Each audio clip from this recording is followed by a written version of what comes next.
উপস্থিত থাকবেন টাঙ্গাইল জেলা জামায়াত ইসলামের সেক্রেটারি মির্জাপুর থানা জামায়াতে আওয়ামী মোহাম্মদ মারুফ ভাই, আরো উপস্থিত আছেন গুড়া ইউনিয়ন আমি মোহাম্মদ সাজান ভাই ও আমার সামনে উপস্থিত সকল নেতৃবৃন্দ, সবাইকে জানাই আমার সালাম। আসসালামু আলাইকুম।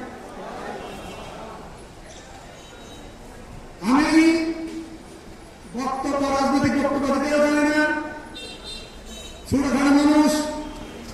আমার নেতৃবৃন্দ এখানে আমাকে কিছু একটা কথা বলার জন্য দেখেছেন, আমি চেষ্টা করবো কিছু একটা কথা বলার জন্য। আমি কথা বলবো বাংলাদেশ স্বাধীন হওয়ার পর থেকে আমি আমার এই বয়সে আজ পর্যন্ত দেখিনি গুড়ায় ঢুকে গত 16 নয় গত 53 বছরে এই গুড়ায় ঢুকে জামায়াত ইসলাম পরিস্থিতি দাঁড়াতে পারেনি।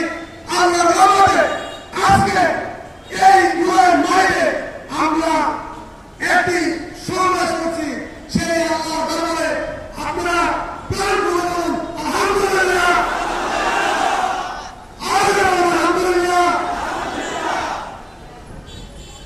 আমি আমাদের মানুষের উদ্দেশ্যে বলবো, আমি যখন সমাজে ছিলাম না, জামাত করতাম না, জামাত সম্পর্কে আমরা দূর থেকে শুনতাম জামাত রক কাটে, এই করে সেই করে, দূর থেকে দেখেছি